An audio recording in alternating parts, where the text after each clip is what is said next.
ከንቲባ በአማርኛ ላንተ ይግባ ማለት ነው። በድሮ ጊዜ ዋና የከተማ ሹም፣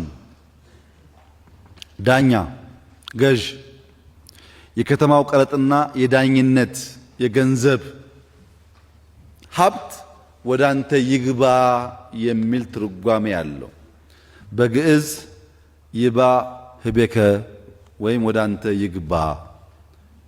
ከንቲባ ማለት እንደሱ ነው።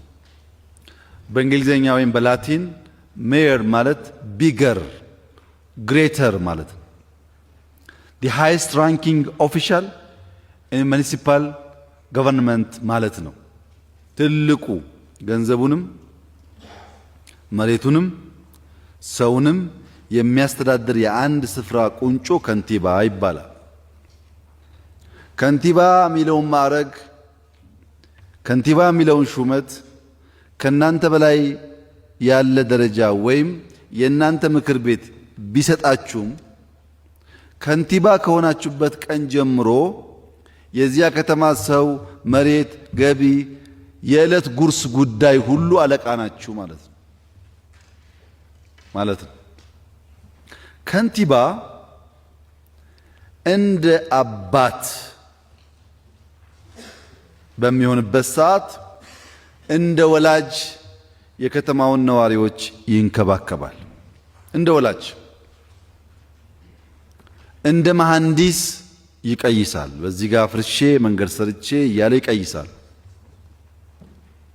እንደ በጅሮንድ ሀብት እንዳይባክን ይጠብቃል። እንደ ጠበቃ ይሟገታል። ከተማው ከሌሎች ከተሞች እንዳያንሱ እንዲያድጉ ይሟገታል። እንደ ዳኛ ፍትህን ያረጋግጣል በከተማው ነዋሪ በከተማው ሕዝብ ላይ። እንደ ፖሊስ ሕግ ያስከብራል። እንደ መካሪ ግራ ቀኝ ያሳያል። ከንቲባ መልኩ ብዙ ስራው ብዙ ነው። አንዳንድ መሪዎች አላችሁ ማዳመጥና መስማት የሚቀላቀልባችሁ። ዝም ብሎ 30 ደቂቃ ማለት ሳይሆን የሰውየው ልብ ትርታ አውቆ መፍትሄ መስጠት ነው ማዳመጥ እንጂ ለፉገራ ዝም ብሎ እሱ አድማጭ ነው የሚባል ፉገራ ለሰርቫንት ሊደርሺፕ አይሰራም። ከልብ ሰምተህ መፍታት ነው ችግሩ። ያን ዲፍረንስ አውቆ ያን ስኪል ማሳደግ ያስፈልጋል። አንድ ሳይካትሪስት 50 ዓመት ያገለገለ ነው በሕክምና በሳይካትሪ እና ኢንተርቪው ሲደረግ በ50 ዓመት ልምድህ ያዳበርከው ትልቁ ብቃት ምንድነው ሲባል ሊስኒንግ አለ፣ ማዳመጥ። በ50 ዓመት ልምድህ የከበደ ነገር ምንድነው ሲባል ሊስኒንግ አለ። የማዳምጠው የምሰማው መስራዬ መስማት ነው። ይከፈለኛል፣ እሰማለሁ።